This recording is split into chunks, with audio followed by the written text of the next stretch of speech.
This may be one of the most shocking stories we've gotten in a long time. It is huge news. The FBI authorized the use of lethal force against Donald Trump and his security personnel at his property during the Mar-A-Lago raid. And to make it worse, the FBI agents were instructed to be in unmarked clothing. I feel like this was an attempt at violence, like they were trying to provoke Trump. This raid was unnecessary. We've seen with, say, the raid on Roger Stone at 4 a.m, this excessive use of force. I think they're intentionally trying to incite something. Some have suggested this was a passive assassination attempt. You do not need ever in any capacity to authorize lethal force against a former president for any reason. It just makes no sense. And this is now coming out in Newsweek, Politico. The documents are being dropped all over Twitter. Confirmed news. They did this. This is insane. We're going to talk about that. Plus, in the Trump hush money trial, the defense has rested after one day. And it was already nuts yesterday when the judge was like screaming, yelling at one of the witnesses. This does not seem like a real trial. And now questions, of course, as to what is actually going to happen this November. And I want to give a shout out to our good friend over Bill Maher over at his show, because he called Joe Biden cadaver-like and Dracula on The View. And so I can respect Bill Maher being wrong about a lot of things, but also at least recognizing the faults with Joe Biden. Before we get started, my friends, head over to castbrew.com and buy Cast Brew coffee, because at least while it matters, we have the best coffee ever. Seems like everybody's got coffee these days, but Cast Brew coffee is how you can support the show. And to put it simply, we sponsor ourselves. We decided to control our own means of production and make a product for you guys. And the goal with Cast Brew coffee, the reason why we decided to sponsor ourselves is because we want physical locations where we can do these shows, where people can gather. And coffee shops are really the lowest, it's the lowest barrier of entry of creating a physical location where people can hang out, watch shows. This is it. A place where we're going to have comedy, where we're going to have music, where we're not going to entertain this weird woke cult nonsense, and people can come and enjoy themselves, but you guys will be able to hang out and share ideas and organize, and we need that space in physical world. So we launched a coffee product, castbrew.com. All of the money so far that has gone into sales, all the profits, is kept in the company, and we are using it for establishing the first location in Martinsburg, West Virginia, which, my oh my, it's really hard to do when you're running multiple podcasts and trying to get this off the ground, but we are working on it. So buy our coffee if you like the idea. And also head over to timcast.com, click Join Us on the left side in the menu bar. Become a member to support our work directly, because it is you as members that make all of this happen. Ads, of course, we have sponsors periodically. We picked up a few this month because ad rates are always a struggle, especially this time of year. But because you guys are members, we don't have to sweat too much because you're there for us. If you like the work we do, become a member. And you'll also get access to the Discord server where you can digitally network with people who are like-minded. And I guess apparently there's a lot of people in the Discord who hate me and need a space where they can complain about me to people who like me or don't like me. And I'm for it. Absolutely. If you hate my guts, man, you come in that Discord, make sure everybody knows exactly what I'm doing wrong. And I appreciate it. And becoming a member supports the show anyway. So if the Discord was nothing but people ragging on me, you were making the show possible, and that's your right to voice your opinion. So you'll also get access to our uncensored members only show coming up at 10 p.m. where you can call in and talk to us and our guests. So smash that like button, subscribe to this channel, share the show with your friends. Joining us tonight to talk about this and so much more is Bradley Devlin. Hi, guys. Bradley Devlin, political editor at the American Conservative. Happy to be here on a great show and in a super awesome studio. It's new. It's big. It's great. We're trying to solve the echo, but the room's so much bigger than the last one. We're getting there. Most places get you out here, and then all of a sudden you're in like a tiny box for 3 hours. No, this is great. Yeah, a lot of people were saying the last studio, I thought it was really small, and it was longer, but now this room is actually evened out and big, which gave us a little echo problem, but we're there. So thanks for hanging out, Bradley. We got Phil hanging out. Hello, everybody. My name is Phil Labonte. I'm the lead singer of the heavy metal band All That Remains. My goodness. I'm an anti-communist and a counter-revolutionary. Hello, Hannah Claire. Hi. I'm Hannah Claire Brimlow. I'm a writer for SCNR.com, Scanner News. I'm really grateful to be part of that team. Hi, Serge. Hello, Hannah Claire. I am Serge. I'm ready to start when you are, Tim. Here we go from the Post-Millennial revealed. Biden's FBI authorized use of deadly force when necessary during a Mar-A-Lago raid. Law enforcement officers of the Department of Justice may use deadly force when necessary. It's a direct quote from the documents. I'll back it up. We got Newsweek. FBI was prepared to use deadly force at Mar-A-Lago raid. The reason why these two headlines are important, and they are different, is that not only did they authorize the FBI to use lethal force, but they showed up with the weapons ready and capable to do so. And now we'll add one more on top. In this filing, this document released by Julie Kelly, we can see in the document it says, law enforcement officers of the Department of Justice may use deadly force when necessary. The agents planned to bring standard issue weapons, ammo, handcuffs, and medium and large size bolt cutters, but they were instructed to wear unmarked polo or collared shirts and to keep law enforcement concealed. I'm going to tell you my opinions right away. There is no competent human who does this without the expectation this could lead to death, to an active shootout between the Secret Service and unmarked law enforcement agents. We all remember the story of what was that woman's name? We all remember the story. I can't remember her name. They claimed that she was sleeping in her bed and she was shot by the cops. Breonna Taylor. There you go. I knew it was Breonna, but I'm like, which Breonna was it? And now they say that the police, didn't announce themselves or whatever. They say they did, regardless of the fact of that case. I believe, we've actually interviewed one of the cops involved, and they did announce themselves. They knocked, and then, the guy shot at them. I'm only bringing the story up because the left's perspective on it was that she was sleeping in her bed, and these cops didn't announce themselves and opened fire on her. That means it is well established in the psyche of your liberals, of your Democrats, that police officers who show up to enforce the law but are not wearing identifiable outfits create the perception of a burglary or a robbery or an assault attack.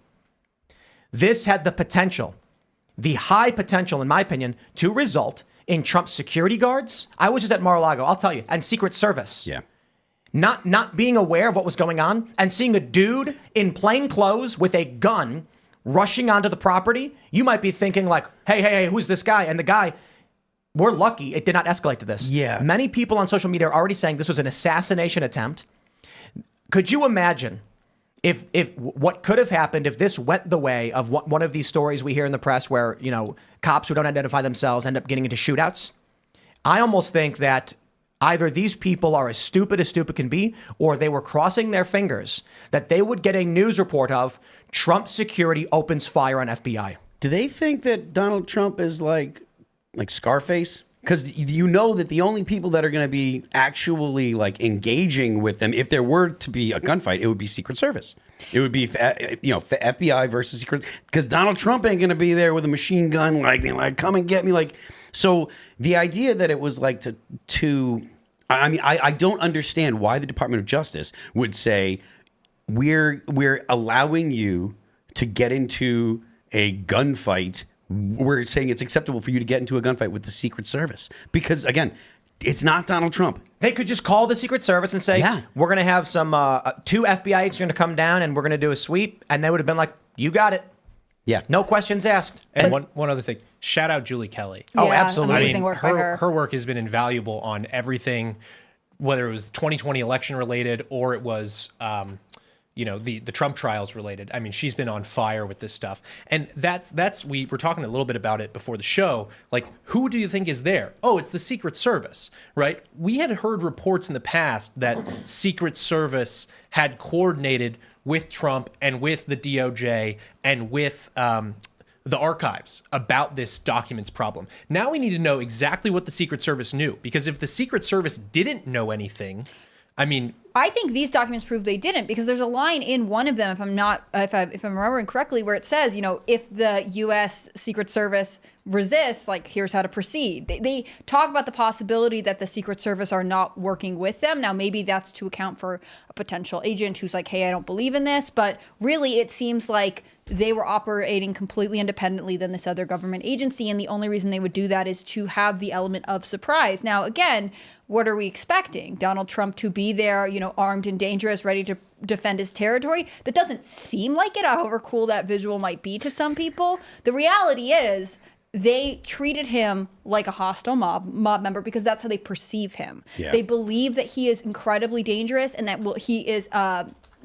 capable of harming people in a crazy way, when in fact they are setting up a situation that could become incredibly dangerous quickly. And like Tim is saying, this is a narrative that everyone on the left repeats all the time. If you have a plainclothes officer who doesn't identify themselves, they actually, theoretically, in the minds of the left, create the dangerous situation. Now, why would you send all of these people in unmarked polos? What are we trying to accomplish here? I think the defense will be from the other side of the aisle, from the Biden administration. Oh, well, he's a former president, so we didn't want it to seem like we were just swarming Mar-a-Lago. Except we all know, we all saw the videos. This is exactly what they wanted it to seem like, because again, to them, Trump is a corrupt mob boss who they have the right to stand up against. They're not based in reality. They're based in their own delusion. Any sane operation against a former president, like they go to Joe Biden's house, they find documents. Honest question: are they going to have in those warrants for the searching of Joe Biden's properties use of lethal force? I really doubt it. I doubt it. And if they do, wow, then we need to then all the criticisms of the FBI are warranted. The idea that they have to worry about a former president who's under Secret Service, they can't go to the Secret Service and say, okay, hey guys, we're going to be. I'm assuming they even inform the Secret Service, right? There's no justification for the bringing of weapons and the use of deadly force in this capacity. None whatsoever. It could have only have resulted in something devastating to this country. If they opened the door to unmarked law enforcement showing up. Let's say Trump's security at Mar-a-Lago had no idea, and that with lack of communication, a fight breaks out. Somebody gets shot, a shootout ensues. What do you think would happen to this country if the news reports came out saying FBI and Trump security are in an active gunfight? It would. I don't know. What were they hoping for? Like to escalate some kind of January 6th type scenario?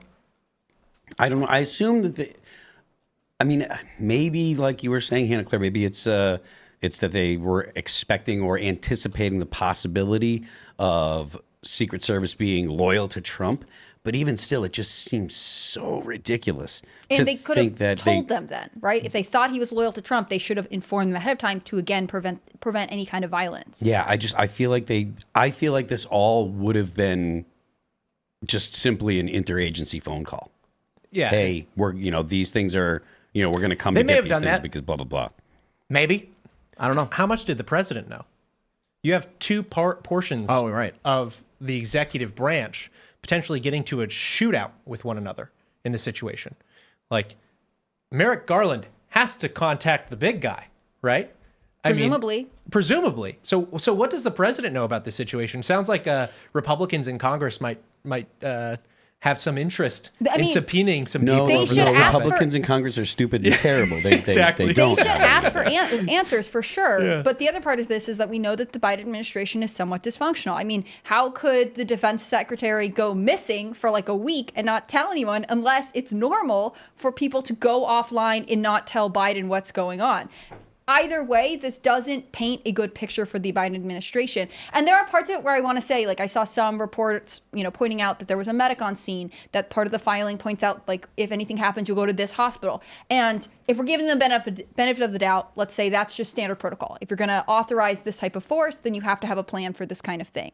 But the fact that this was just a conversation, everybody was like, well, obviously there's a chance that this kind of force could be necessary, is bizarre to me. And again, I can't help but stress, I think this shows how deranged people are when it comes to Donald Trump. And that puts a lot of people in danger. It puts anyone who supports him into a level, it makes them vulnerable to a level of scrutiny that nobody else is. That's beyond rationality. Yes. Thank you. It's a worrying headline, and part of me is like, I know a lot of people are constantly concerned about what's going to happen this November.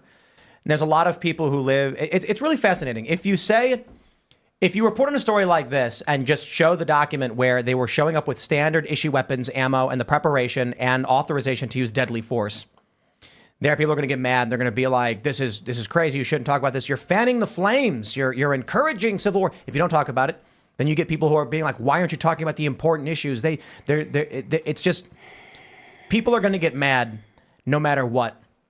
And the challenge, I suppose, is knowing when these stories are when it's a flash in the pan, or are we really inching towards some kind of actual catastrophe? I feel like, in the winter, things get slow. Things in the winter get abstract. You hear a lot of words from politicians, and there's a lot of news related to the social goings-on. And then in the summer, things get physical, and you hear more news related to physical actions, riots, protests, etc. But it does seem like a lot of people seem to forget over the winter months. It's like in the summer, it's like, this is crazy. How can this country withstand this? Oh man, 2024 is going to get nuts. The news is going to be crazy. Then winter comes and everyone's like, things are kind of all right. Springtime comes. Everybody's going out and it's like Friday night. We're going to go to the bar and we're going to chill. And the news gets a little dry. And then everyone's like, why did anyone think things were bad in this country? And then they're like, oh, here's a release of documents showing that they had authorized deadly force against the former president. And you're like, oh, that's why. Yeah. You mentioned November. I mean, this does seem like a gut check to the normies, especially the normies who hold out on Trump because they are afraid that the 45th president is constantly, always, and everywhere breaking every constitutional norm possible. And then they make some argument about our democracy. These documents prove that the Biden administration, the so-called adults that were supposed to be in the room, right, the so-called return to normal, basically means effectively that the Constitution is a dead letter, right? Because either the executive of this country has been vested with the executive power and powers and duties that correspond with it, or not. And very clearly, the government is operating off of the assumption that the president has no authority whatsoever. Yeah. So, like, if you actually do want to reinstall a semblance of constitutional order, maybe, just maybe, you give another guy a chance. And, we saw that in the last 6 months of the Trump administration where they tried to throw it out against him. Remember when Mark Milley contacted his Chinese counterpart, said, I'd give you a heads up if we're going to attack. Like, at least Trump fought tooth and nail. He wasn't always successful. He didn't always have the personnel to best help him do it. But at least he like has a gut instinct for, I am the president of the United States and therefore preside over the executive branch. And that actually is, regardless of any law degree that Biden may or may not have gotten, like, that seems more constitutional than any sort of constitutionalism that Biden and his administration is putting forward at the moment. Well, let's jump to the next big breaking story as it pertains to Donald Trump. The hush money trial has entered its new phase after the defense rests without testimony from the former president. I can't say I'm very surprised, but the Trump defense team had half a day. Was it half a day of defense? That was it? They called 2 witnesses. That was it. Yeah, and the judge lost his mind. So the big story here, which we didn't really talk about too much yesterday, but I think actually is, it's a bit shocking. Are you staring me down? Furious judge clears courtroom after Trump defense witness sighs and rolls eyes. You know what I think? Okay, so here's the story real quick. They called Robert Costello, who completely obliterated the prosecution's case. Former lawyer or legal advisor, depending on the reports. Some reports say he was a lawyer. For Cohen, saying Cohen had nothing. Cohen said he would lie. Cohen did this of his own volition. And what we learned from this is that if the defense is telling the truth, Cohen stole around $250,000 from the Trump organization without Trump knowing. The reimbursement for Stormy Daniels, Trump didn't know about. The $30K he stole and pocketed from the money that was supposed to go to Red Finch, Trump didn't know about. The tax reimbursement, they didn't know about. The tax reimbursement also shows that they thought they were just paying Cohen for his labor. Here's your labor plus additional for any tax liability that you may incur due to taking care of these things or paying for services. And they had no idea. Now that's if the defense is telling the truth. When Costello comes in to testify, the judge basically refuses to allow him, which is crazy considering they let Stormy Daniels effectively accuse Trump of raping her. But then Costello comes up and says, I was his lawyer, here's what happened. And they're just like, shut your mouth. The judge actually yells at him. Like, it is unheard of. All these political commentators are and pundits on TV are like, a judge yelling at a witness like this is crazy. Clearly, what I see is Judge Merchan, he's on the side of the prosecution. No question.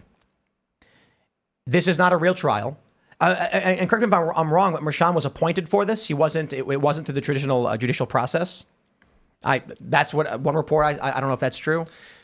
I can't remember off the top of my mind. Merchan was selected. He wasn't chosen by the normal process. I might be getting my wires crossed here, but I know that Judge McAfee in Georgia, presiding over the Fulton County case, he was appointed, and this is his first time going. And he's up for re-election today. Up for re-election. Wow. Yeah. So this is it. The Trump team has rested. They've rested their case, and now what's going to happen is I think the judge says he's going to give instructions to the jury on Thursday, and then they're going to reconvene on Tuesday for closing arguments. I could be wrong because initially they said they would reconvene next week. Yeah, they're going to reconvene on the 28th. So what the judge said was because we have Memorial Day coming up on Monday, we're going, and the defense is rested, rather than have, start summations now and have it get interrupted by the end of the court day. We're going to wait. You guys are going to come back. You're going to hear from both the defense and the prosecution back to back. I'll give you your instructions for the day that we think it'll take about an hour. And he says basically he doesn't think they'll start deliberating until the 29th, which is Wednesday. And he's saying it's to prevent a long gap between, the end of summations and deliberations, which makes sense. Initially, when I was reading it, I was sort of like, but you are creating kind of a long gap here. I guess we can't avoid it because tomorrow's Wednesday. They're typically off on Wednesdays. Hypothetically, they could have summations on Thursday and start deliberations on Friday, but I guess that's not how he wants to handle it. This whole case is really interesting to me because so much of it just completely rested on the shoulders of Michael Cohen. Michael Cohen, who's been convicted of lying under oath and of campaign finance and tax evasion. So he's got a background of financial crime, and he's been convicted of lying. And unsurprisingly, yesterday, he was once again like, yes, I am a thief and a liar. And this is what the New York State had. There are other reports that talk about the fact that this case has come up and different people, including Alvin Bragg's office, had been like, well, we're not going to take it. We're not going to take it. They didn't take it until the end when there were all these other cases up against Trump. And I think that's because it's obviously not a great position to be in. I just don't know that Michael Cohen is the compelling link that they needed him to be to make this work. I don't think that, well, I don't think Michael Cohen is a compelling link to make it work. I think that's probably pretty clear. I don't think that they ever had a strong case in the first place. And I think that that's kind of the situation with all of the cases. We were talking before the show started about just the overall situation as to how all of the legal stuff is panning out against Trump. None of it is going the way that any of the Democrats would have expected, I think. And I think that if they look back now and they look back and they're like, these probably should not have happened. We shouldn't have gone through with all of this legal all of the lawfare because it's not working out, and the results are generally making people sympathetic to Trump. Mm-hmm. One thing that was particularly revealing about Costello's testimony to Congress, when Cohen was on the stand, Costello was on Capitol Hill talking to the Weaponization Subcommittee in a hearing about lawfare, and basically explaining that lawfare isn't always the court cases that end up on the docket. It's not always front page news. It's dangling a judgeship here or a pardon here in that smoke-filled room, right? All of those really funny tropes about what politics actually is. And Costello and his fellow witnesses kind of point out, like, yeah, to a certain extent, that's true. And so for me, right, I'm looking at this, regardless of how it pans out, because I think you and I agree, like, no one can actually read the tea leaves at this point on what damage this is doing to Trump and the damage it's actually doing to Biden's reputation.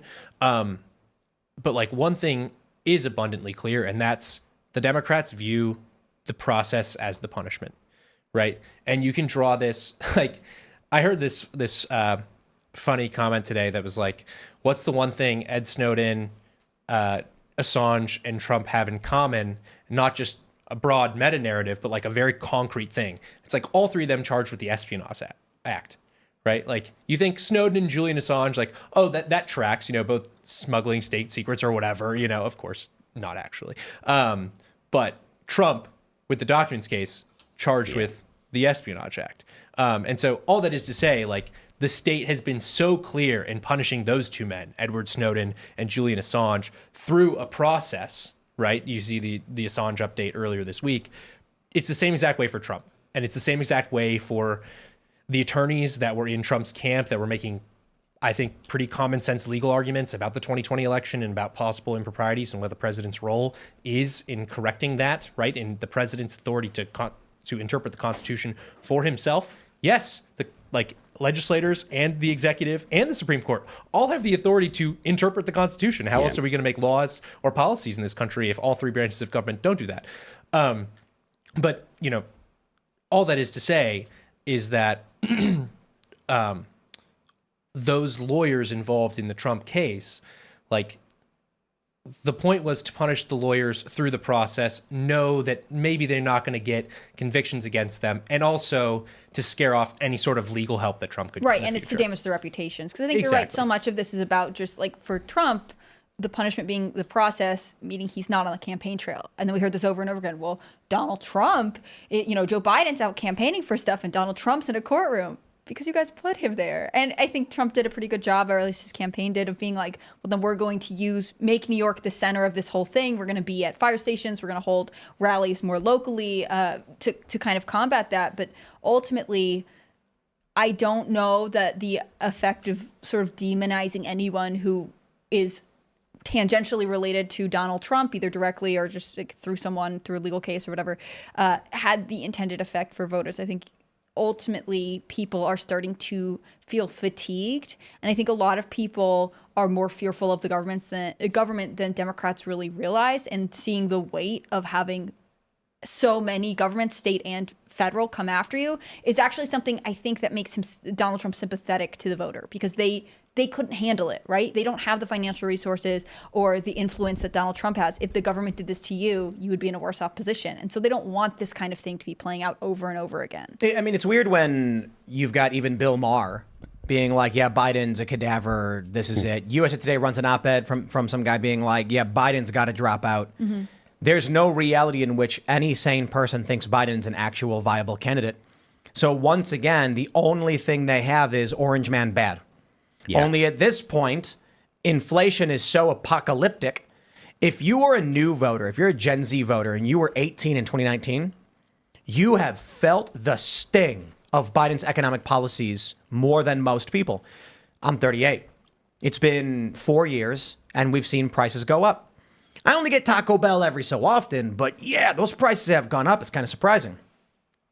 But if you're, and so I've seen economic changes. I've been almost 40 years now. But if you're 22, this is your adult life. You're 18. You're now looking for some part-time work. Maybe you had part-time work when you were young, but I mean, like, now you're 18. You're an adult. You got more responsibility. You got to start paying the bills, and you see $1 cheeseburger. 4 years later, that same cheeseburger on average is now somewhere around $4. So it's like your money is being cut in half. Every other year or so. I mean, so this is, you half your money halves every 2 years. Did you see that thing that McDonald's is rolling out the $5 menu, but it has to be subsidized by Coke because they just can't keep prices? Subsidized by, like, so Coke is... So they're partnering with Coke, and Coke is kicking in several $1 million so they can offer for 1 month, like, $5 meals, right? Like, you can get a McChicken or a burger or whatever else for $5. But actually, like, they can't actually offer to you for $5 because inflation is so high. Okay, wow. So first of all, the market provides. Second of all, that's insane that the market has to do that. That the average meal from McDonald's is over $5 now. I mean, obviously it's about the value of the currency, and it's because of all the printing of money. And I'm going to do it again. Here we go. Like over $100 trillion in unfunded liabilities, $1 trillion every 100 days. Remember, 1 trillion seconds ago was 30,000 years before Christ. Like, these numbers are absolutely beyond human comprehension. Like, most people don't understand it. And unless they do something about the unfunded liabilities, unless they do something about Medicare and Medicaid, they're going to blow up the dollar. It is absolutely... there is no question that it will happen. I hope that Phil says unfunded liabilities is on the official Timcast bingo card now. It could be either, it's unfunded liabilities or not. Discretionary spending is the stuff that they can. Mandatory spending, unfunded liabilities or mandatory spending, same stuff. Okay. Let me pull up. You make the bingo card. That's what Phil wants. Yeah. We have this image that's been going around. It's been going viral on X, and I posted it with a holy ish. I knew Bidenflation was bad, but I didn't realize how bad. And you can see McDonald's price increases. Now, they've chosen some select locations, but it's Chick-fil-A's website, it's Taco Bell's website, and then they use the McDonald's app for the LA Figueroa Street location for their sources. In 2019, a medium French fry was $1.79. Now it's $4.19. Yeah. A McChicken was $1.29. Now it's $3.89. Yo, I got news for everybody, right? So I when I order a McChicken, which I don't these days, but when I did, it's because I did not have money. And if I'm going to eat anything like a McChicken, it's because I don't have money. But if I have $4, I certainly don't want to eat a McChicken. Now that it's $4, it's like they're trying to make it. That's crazy. A Big Mac was $3.99. Now it's $7.49. 10 McNuggets was $4.49. It's $7.58. A cheeseburger was $1. Now it's $3.15. Now a lot of people have said, "Well, yeah, but you're talking about LA. You know, LA's expensive or whatever." It's like, okay, how about the Taco Bell website? How about the Chick-fil-A website? This is their website. Look at this. A beefy burrito, $1.69. Now it's $3.69. $2 on top in only a couple of years. Yeah. So we're talking end of 19. So we're talking 4.5 years. You're 18 and you have a part-time job. You're trying to go to college. You're buying your beefy 5-layer burrito for lunch because you're broke. And now you've not gotten a raise. Every 4 years, maybe what? You're making an extra $1 an hour, a couple bucks an hour, but now it's $2 more per burrito. Yep. You're not. Are you making that much more per hour? Has your income gone off enough to afford this? There's a great point in there that needs to be pinpoint on. When you have low interest rates like we've had for literally the past decade, interest rates at zero, what that does is it means that people that have good credit, that have money, they get the money first. And then it filters through the economy. They get the money when there's no inflation. They got the money 5 years ago, 4 years ago, 3 years ago, before the inflation really hit. And then they went and they bought assets. Sometimes they spent the money, blah, blah, blah. But as the money filters into the economy, and then the inflation comes, because what inflation is too much money chasing after too few products or too few services. Once the money gets to the average person, that's when the prices rise. So you guys have to pay more money for the prices, but your paycheck hasn't gone up yet, because the actual increase in the decrease in the dollar amount hasn't gotten to you yet. So your money, you don't get more money yet. You just have to sit there with less valuable dollars. So the people that actually have money, your banks and wealthy people, they get the money when it's cheap, and they take the loans out when it's cheap, and then it ends up getting the cost gets put onto the poor people. So that's why it's such a massive screwing for the average person when you print money and just give it away, because it goes to the people that don't need it first, and then by the time money actually starts affecting the money supply and inflation happens, the average person is screwed. Yeah, so, when you're working down the socioeconomic ladder, that excess capital in the American economy is getting caught up by wealthy people and not put into consumables, yes. Right? So you end up with increased prices as soon as that capital actually hits the consumables. Also, wages are just stickier, right? This is human interactions. This is bosses and employees. Boss doesn't want to give you a raise. Employees want a raise. And right? as the costs for the boss go up, the last thing the boss wants to do is give the employees a raise. Exactly. Because their margins are getting tighter.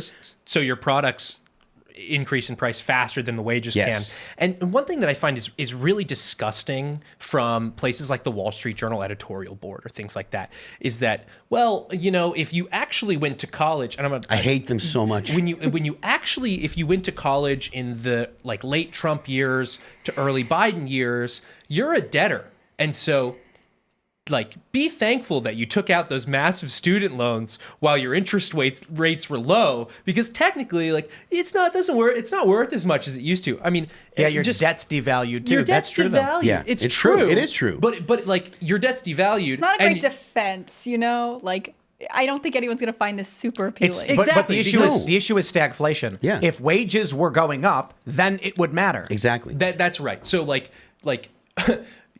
your ability to pay back that debt is based on what? Your wages, Your wages and your ability to earn a living and provide for your family and then pay that debt back, right? Yeah, sure, it might be good. It might devalue your debt, but at the same time, your entire lifestyle is just getting absolutely destroyed. The only people that made out in that is people that got like a low interest home loan right before the inflation and stuff went. If you got like a 3% mortgage in like 16, 17, 18, 19, then you're sitting pretty. Everybody else got the big old shaft, you know. Yeah, I saw a lot of videos of people being like, we thought this was our starter home, but now it's our forever home because our interest rate is so low.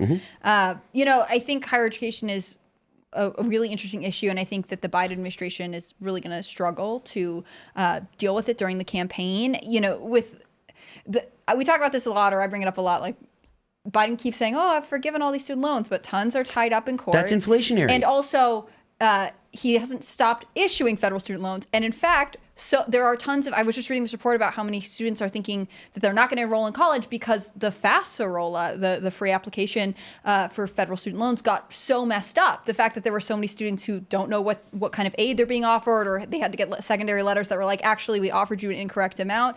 I mean, the very small area that Biden thought that he would really just like carry and beat Trump, people interested in going to college and who are willing to take out these loans, they haven't done anyone any favors. And it continues to be this message to, I think, young Americans that, you are trying very hard to establish yourselves and potentially start on a strong financial foot. And no matter which way you turn, you cannot do that right now. And I just don't think that brings voters to the polls. The other incentive that the state and college universities of higher, or institutions of higher education, colleges, universities, what they actually end up subsidizing is more immigration.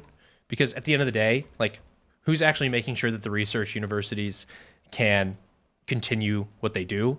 It's like foreigners. Like, you think of like it could be Americans, but you think of like allow you to bring in other you think people. Of like the archetypical like rich Saudi prince who finds his way to like Harvard, right? Like, that guy's paying an arm and a leg to go to Harvard. Meanwhile, you have all sorts of discounts, all sorts of scholarships, all sorts of, students not actually paying full price for tuition, and the, institution basically contracting with the government to get that funding over a longer period of time. And then if the state decides to forgive the loans of the students and continue to pay it out over time, it only incentivizes more and more foreign students coming into our universities and paying an arm and a leg, which, like, ultimately, like, I saw it on my college campus, like, it crowds out a lot of people from a public university system where I grew up in the state of California, when, like, technically their parents have been paying for that institution of education their entire lives through California taxes, and now they don't have access to it. Because, sorry, it's like financially infeasible for them to actually have Californians go to a Californian public school. Imagine what Social Security is going to be like. Yeah. Oh, yeah. That'll be fun. It's a train wreck. It's going to be a massive mess.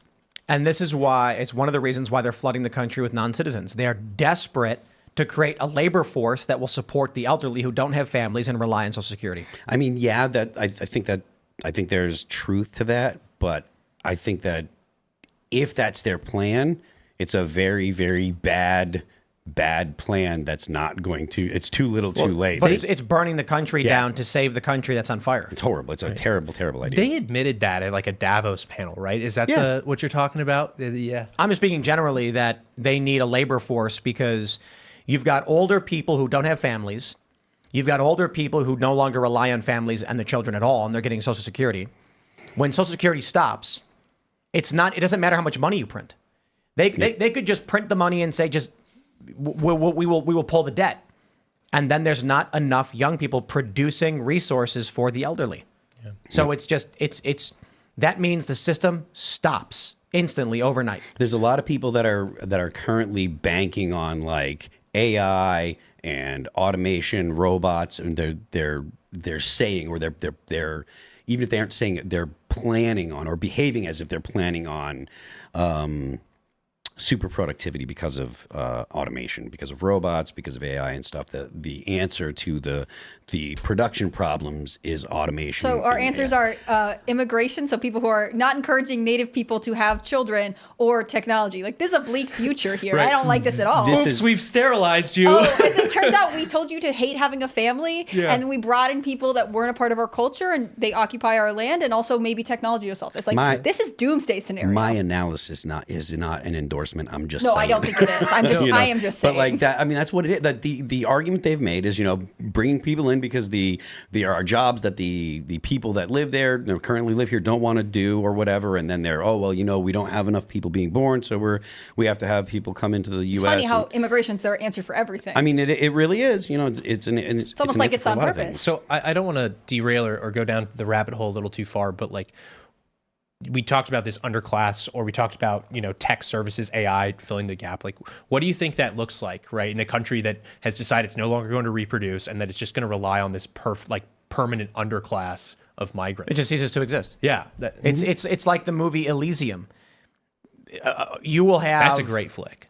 You will have, it's a little on the nose, I guess. The Earth is overcrowded and everyone speaks Spanish, and the rich people live in a floating space station and they all speak French, and they have machines that can cure any disease, but they've simply decided not to give it to people for no reason.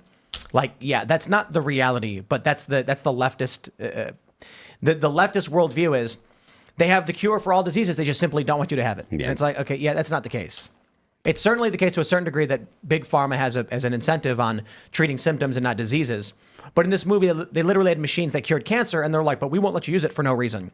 And then the liberators come, invade the space, steal everything, reprogram it, and strip them of their wealth and access, and then send all of these med booths down to Earth so that everyone can be cured of their diseases.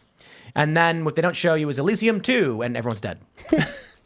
So basically what happens is, if the United States continues to function this way, with fewer and fewer people of merit and production and who hold the values which made the country what it is, you will end up with an enclave. A small group of people who maintain the traditional values of the United States, believe in meritocracy, are wealthy and successful, and they start building barriers around themselves as they're surrounded by more and more people who do not have the merit and the capability to build a nation.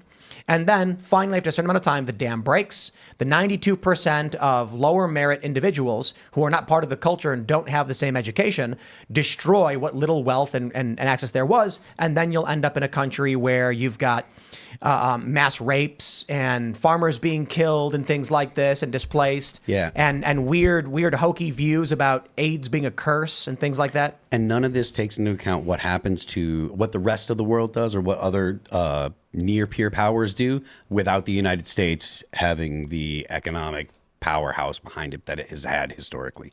Because the United States, like the idea that China doesn't do anything or the idea that Russia doesn't do anything in response to the United States having an economic crisis, that's something that I think people don't take into account when they talk about repercussions of like the dollar crashing or whatever kind of big civil strife or whatever issue you want to use your favorite doomsday scenario in the U.S. People talk about that kind of stuff, and they always leave out what the rest of the world does. The United States is it's so important in the world that everything that happens to the United States actually happens to the whole world.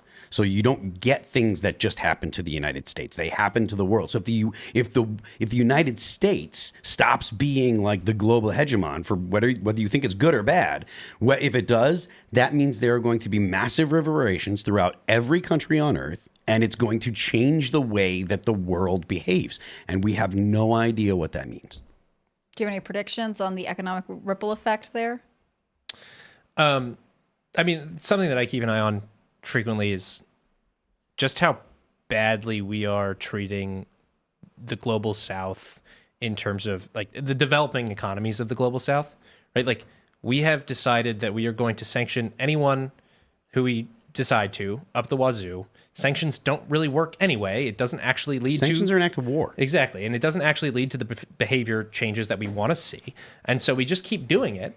And we decide that we're going to incentivize completely parallel political and financial institutions and systems that are dominated by What country? Of course, China. So I mean, I don't have any predictions on what that actually means long term for the United States. I think there was more of an expectation. I thought China would do better post-COVID than it has. Maybe it's because of their commitment to COVID zero. But economically, you mean? Yeah. Okay. I think they would. I thought they were going to rebound quicker than that.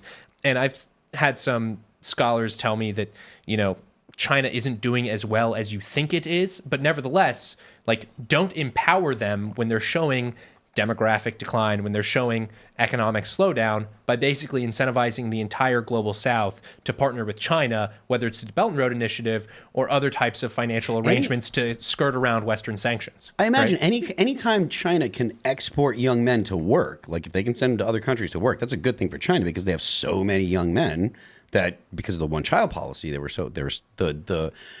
have an excess of young men, which is one of the things that I've heard people people that are experts on international conflict and stuff. One of the things they say is if you've got too many young men, you're headed to war, because one of the things historically that's taken care of young men when there aren't women is send them off to war, because if you don't do something with your young men and they don't have families, they might overthrow the country. Like they might just cause a riot. They might tear your whole country down. This was the Sparta problem. Aristotle talks about this in the Politics, where Sparta knew how to wage war.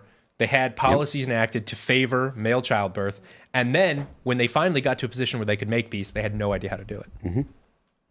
So what do you think is going to happen to the U.S. in the next, year? What do you think's the biggest concern for people or for American politicians right now? Is it geopolitical or is it domestic issues? I think it's geopolitical, just simply because I think the Republican Party demonstrated with the $95 billion supplemental that they actually care about wars in the Middle East and in Eastern Europe more than they care about the border. Yeah. So if the Republican Party and the establishment is going to be so singularly focused on these two issues, then it's a powder keg ready to explode. I wish I could say like immigration will be the issue that like galvanizes and draws the most attention, and then we can actually solve the issue. But just the prospect of World War III, it just feels like it's lurking around every corner. I feel like it would have been the big issue, like immigration would have been the big issue had it not been for October 7th. I feel like last year and last summer, this time, everybody was so very focused on the border. Everyone was so focused on what was going on. It was a massive big deal. Immigration is still a big issue, even though we had October 7th, because I think it's still one of the biggest issues among voters, and Israel doesn't even rank in the top 10. Right. Well, let's jump to the story from Christopher Rufo has this Harvard Harris Caps poll. The pro-Hamas faction is a disaster for the left. The campus protesters, Palestinian Authority, Antifa, and Hamas are 4 out of the 5 least popular institutions in a recent Harvard-Harris poll. Take a look at this. Favorability of institutions. I love that Antifa is considered an institution. An institution. No, it's just an ideology, they told us. Literally, they're considered terrorists. Antifa is below China. The Palestinian Authority is above China. I love this. Take a look at this.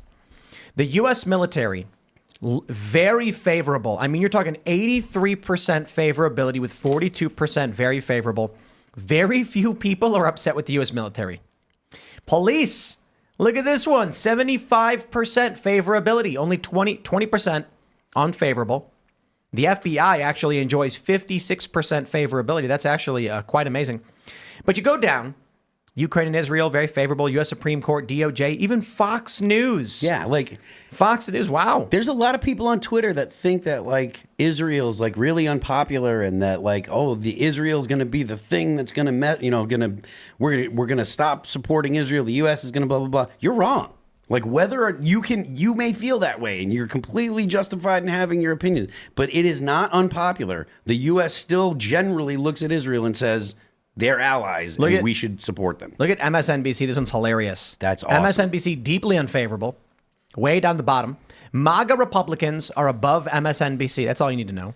Take that, Rachel Maddow. Campus protesters are just above the Palestinian Authority in terms of unfavorability. Then China, Antifa, and Hamas. I don't know how Joe Biden is able to recover from this. The Democratic Party is divided. The general population despises Hamas, Antifa, and China. The campus protesters are deeply despised, and Joe Biden's trying to court them. He's going to he's going to colleges and giving these speeches. He's trying to win them over.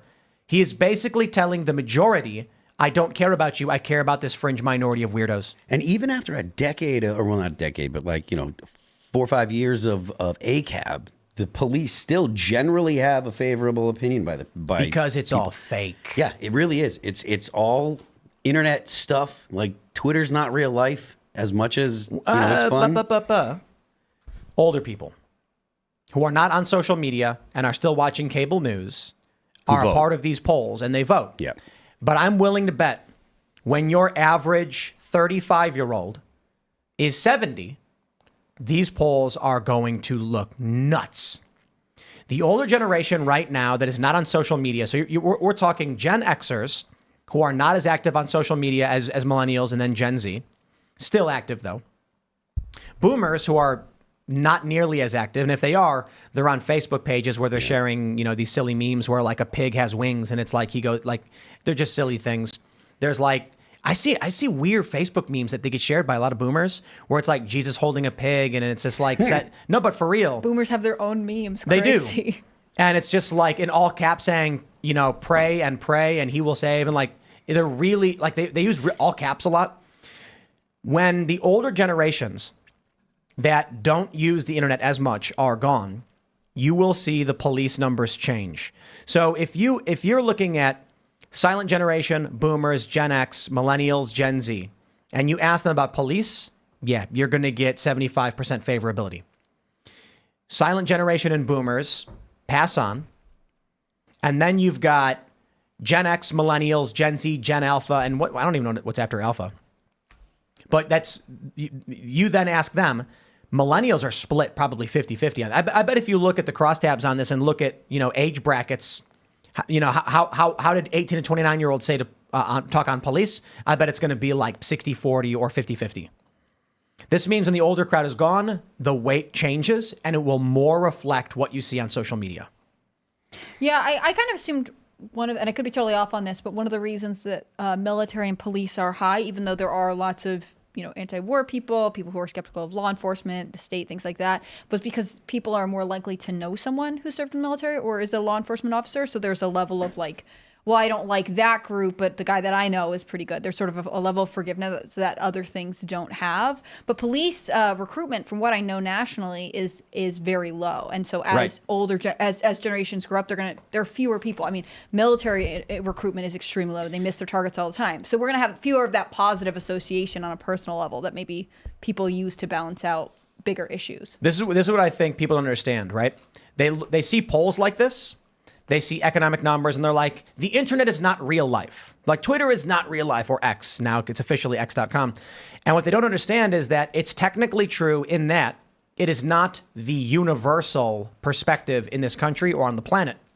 And it is because different generations consume media in different ways.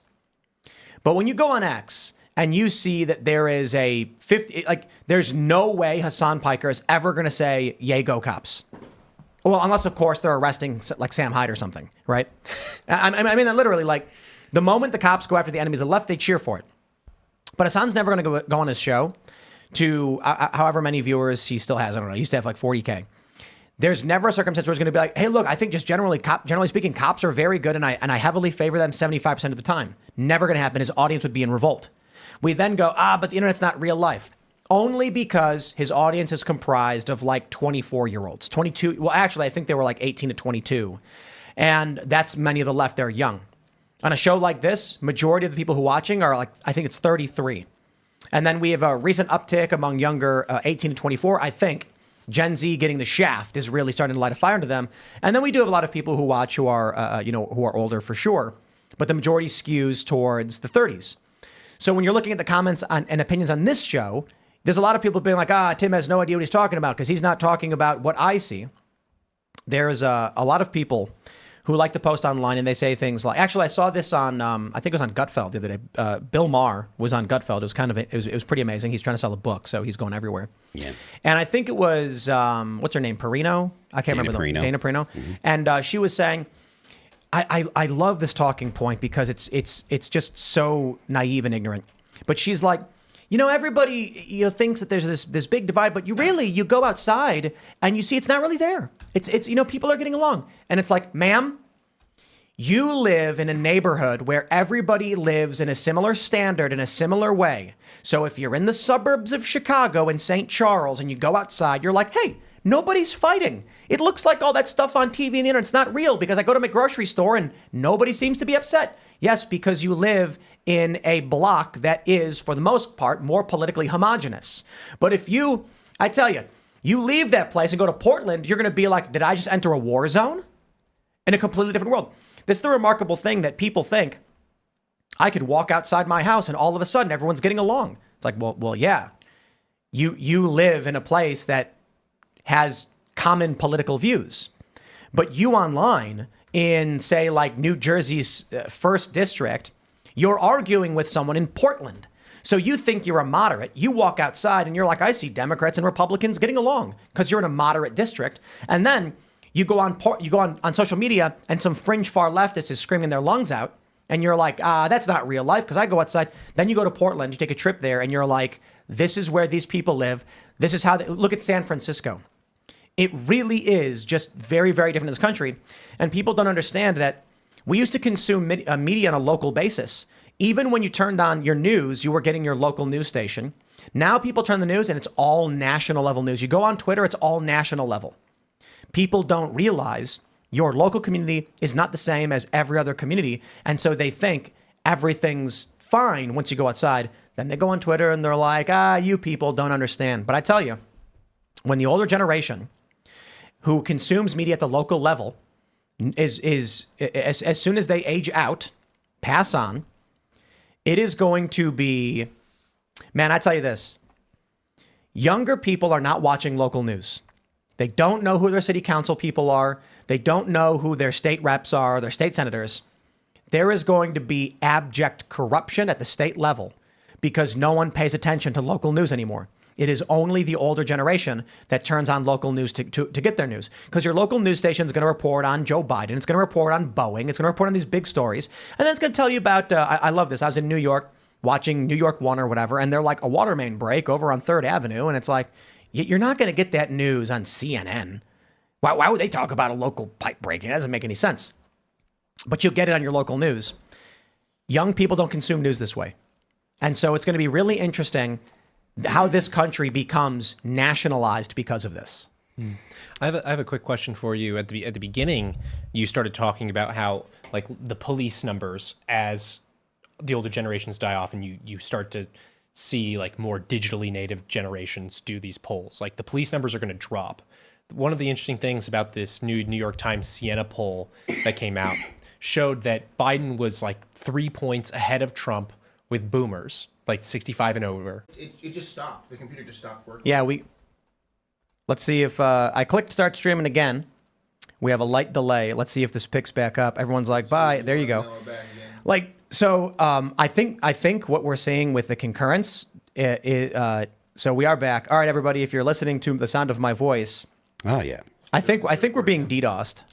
Yeah, that might be it. I think we're getting attacked for the nature of the story. So I'll say a few things. I hope that recording got grabbed or whatever. Yeah, it should be. So for those that are listening, you probably have noticed something seems off about the stream today, and I think it's fairly obvious considering the title and the subject matter that we're engaging in. I can tell you that on the back end, everything looks normal. On the front end, things look weird, and it's like we may be getting a denial of service attack of some sort. Like the whole machine just fritzed and then shut off. Plus, we're seeing YouTube end stuff. So considering that the title of this episode and the news that broke, I don't know what to tell you, man. We're talking about the nature of politics these days. And, I'll say this, my friends, the stabilizing force that is the older generation cannot last forever. The younger generations are much more radicalized. Gen Z is hyperpolarized, especially between men and women. Millennials are polarized. As you get into the older generations, polarization is less and less. When you look at favorability and when you look at opinions on economics and policy, older generations tend to be overlapping and aligned. Why? Well, baby boomers, for instance, in their late 20s and 30s and the 90s. What's up? We're going? I don't know. It's good.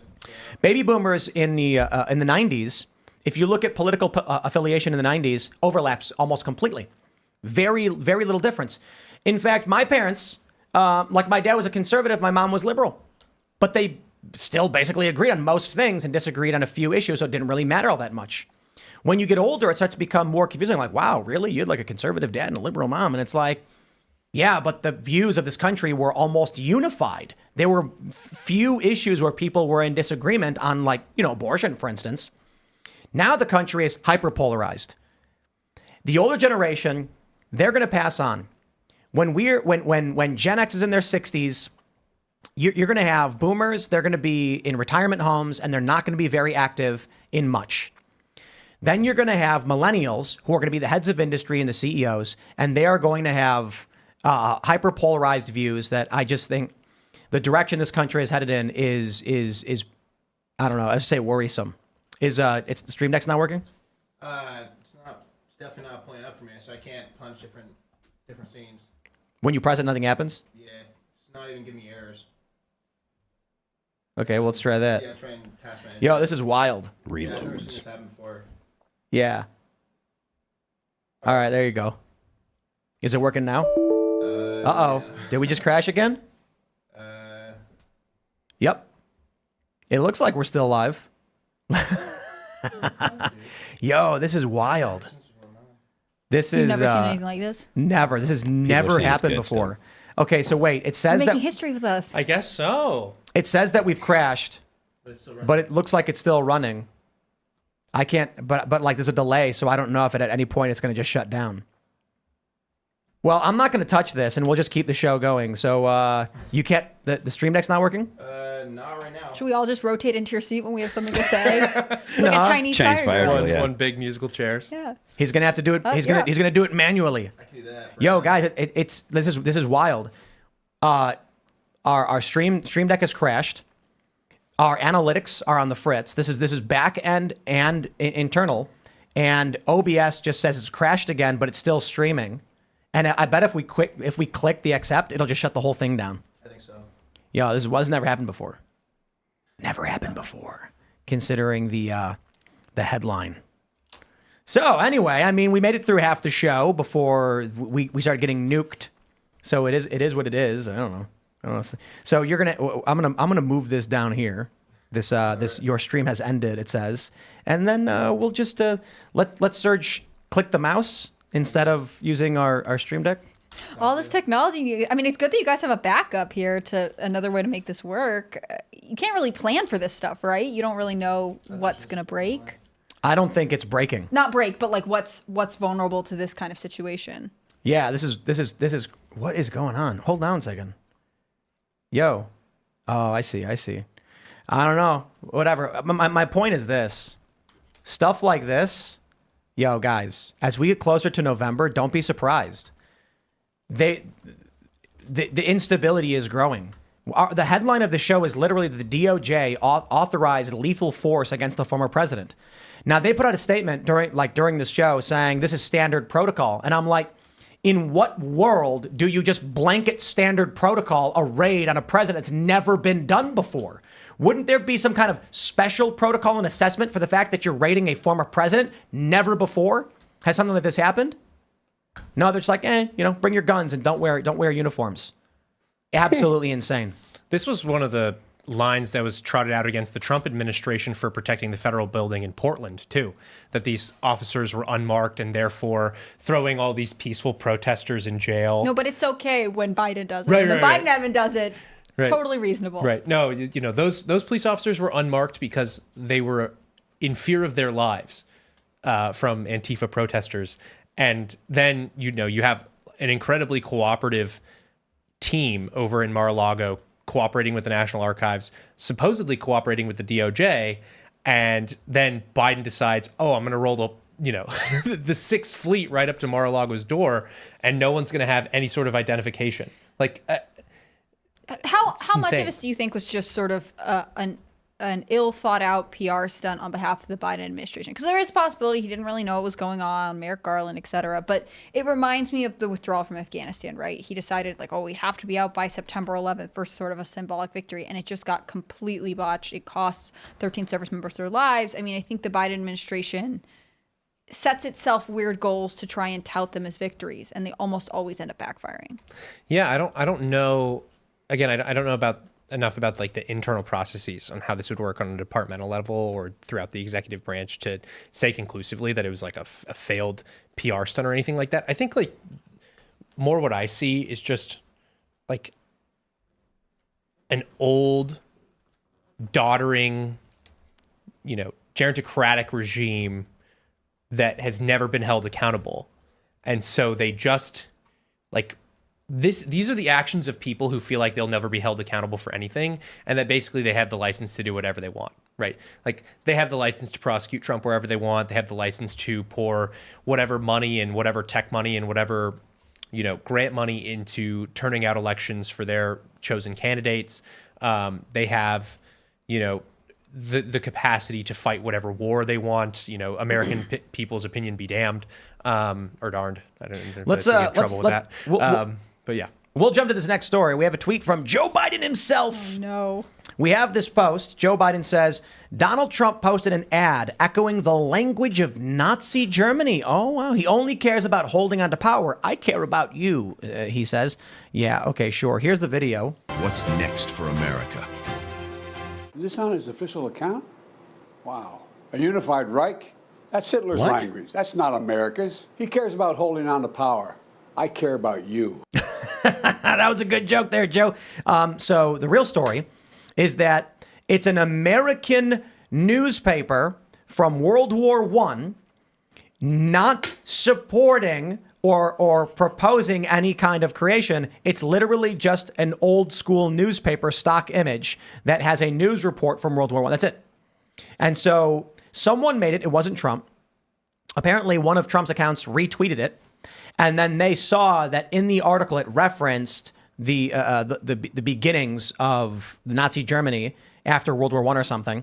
And then Joe Biden is now trying to act like Trump is calling for a unified Reich or whatever. I'm shocked that they actually put that out from the official. That Trump did? No, well, no, that Biden. Yeah. And I can't believe they got him to do this skit where he pretends to be shocked for a camera angle. And notice, what does he say? Is this on an official account? Mm-hmm. That way they can't get sued for defamation. Because it was some other account that did it. Because they made him stand in a perfectly lit spot and say, hey, say this line and we're going to do this. Like, they're pretending like this is his genuine reaction. That's how inauthentic the Biden campaign is. They're look at this. This is amazing. End Wokeness has the debunking. Trump echoes Hitler predicting a unified Reich. That's the thing. That's the thing that blows my mind is like they're actually saying this as if he said that. And because they're trusting you're going to only read the headline. Yeah, but to me, this, and I mean, yes, I totally understand that you're, that's completely true. Yeah, I understand what you're saying. But like, it's just, this is, and not that there should be anything beyond the pale, but it's just so surprising that something so blatantly dishonest is actually coming out now from and I know I shouldn't feel surprised, but it's just so comical that it's so comically dishonest, I guess, is part of the reason why it just blows my mind, and I probably shouldn't. I'm not surprised. I mean, the whole launch of Joe Biden's first campaign was the Very Fine People hoax. The Very Fine People hoax, I know that was like BS, and maybe I shouldn't be so surprised about this because of that, but I feel like the Very Fine People hoax, even that was a little more believable because you could at least say, oh, they only heard the bit that he said that, right? The only thing they presented was that little piece that wasn't, getting something from World War I, a newspaper from World War I, and putting it as if this is some kind of ad from today. ABC News said Trump posts social media video seemingly suggesting his victory will bring unified Reich. That's fake news. That is a lie. That's just absolutely not true. It doesn't say that. It's just a stock image. Look at this. And Wogan says the image. It's a newspaper vintage history headlines promo, and it says something. What does it say? Universal strength significantly increases something. What does that say? something driven at the creation of a unified Reich. It's an old news story on a historical newspaper. And psst, if it was actually from the end of World War I, Nazi Germany didn't come right after World War I. We're talking about the Weimar Republic. It's hilarious. Like, Reich just means kingdom or realm. Even if it was an official account and it's from like a 1919 newspaper or whatever. I'm not saying everything was perfect in Germany in 1919, but like, we're not talking about this is, the newspaper, a photo of a newspaper that says Hitler comes to power, proposes unified Reich. That's like not at all what we're talking about here. It's just dishonest and disingenuous on so many levels. Yeah, understatement. But this is what the media does. Do you think it makes the Biden campaign look desperate? Well, of course. But the issue is these news headlines are going to make it to older people. Younger, this is what changes. Everything's going to change, man. You watch MSNBC, you live in Wally World, dude. You live in crackpot, nightmare, bubblegum nonsense. And it's crazy because MSNBC wasn't always like that, but they've become like that. CNN is trying to pull itself out, and they're struggling to do so. Younger people are getting their news and information from social media. The problem is, I see a dark future, my friends. We're looking at, with the rise of TikTok, YouTube Shorts taking over, and YouTube Shorts really are displacing a lot, and Instagram. People are no longer consuming in-depth conversations. Now hold on. For a while, they weren't in the first place. The podcast era comes for a good 10 years, but it seems like we may be on the way out from there. Joe Rogan comes in, his podcast takes off, and people really start enjoying listening to long-form shows where you get longer conversations breaking issues down, and people start to understand them.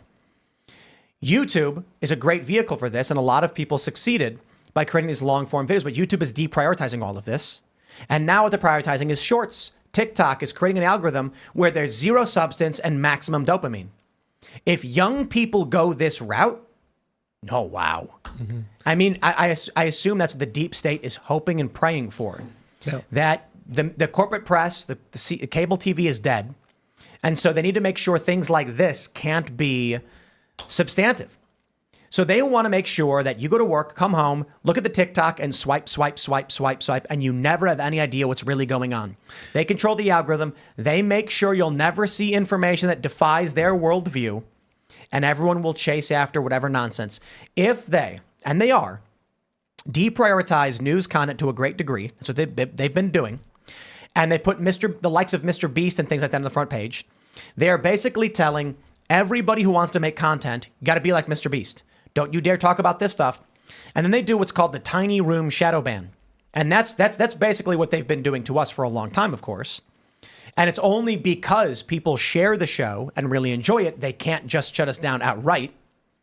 But the tiny room shadow ban is basically make sure no new members, anybody who goes to YouTube for the first time will never see Timcast IRL. Only the people who already know it exists and have subscribed will see it, unless they share it with other people and interact with it. So what they want to do is they create pressure against, as this show gets older, and some people might be like, well, it's not really my cup of tea anymore. I'll watch something else. We are not seeing the response from, YouTube's algorithm typically promoting a show like this. So I'll tell you, I know exactly why YouTube nuked our 2 biggest episodes. They don't like that we're defying their shadow ban. We put up an ad on YouTube, which some of you may have seen. Real simple. It's just me being like, for the best show, come watch Timcast IRL Monday through Friday at 8 p.m. Why? That breaks the tiny room shadow ban. Intentionally using marketing to go outside of the bubble they're trying to lock us into. The first ad that I put up showed the top episodes of Timcast IRL. They denied I talked about this on the show. They denied the ads and said they were electioneering. Lie. What? Come watch our news show? That's not election stuff. Are you running for office? Absolute lie. And so I reach out to customer service and they say, this is strange. We don't see anything related to elections in this video. We're going to escalate this and figure out what's going on. And I said, well, hold on. If you have the ability to just activate the advertisement, if you're telling me right now there's no election stuff in it, and that's true, turn it on. And they're like, we can't. Like they physically can, but they're not going to. We're going to escalate this. So then I get an email like a few days later and they're like, hey, we're the supervisor. We reviewed this. You are correct. Nothing in this is related to elections. So your ad has been activated. The next day, I get an email from Google saying, we've deleted these 2 episodes, which were 2 of 3 that appeared in the advertisement that I made. And they were like, for no reason, they made up some fake BS reasons. They claimed that we were promoting QAnon. And I said, is that a joke? We mock QAnon. We've never promoted this. And they were like, we don't care. They made up some other BS reason for taking down the other episode and said, if it happens again, you get shut down. Have a nice day. And I went off on them. So I know why they're pissed. And so I said, okay. So I made an ad with nothing in it, literally just me sitting in the chair, nothing else, and instantly approved.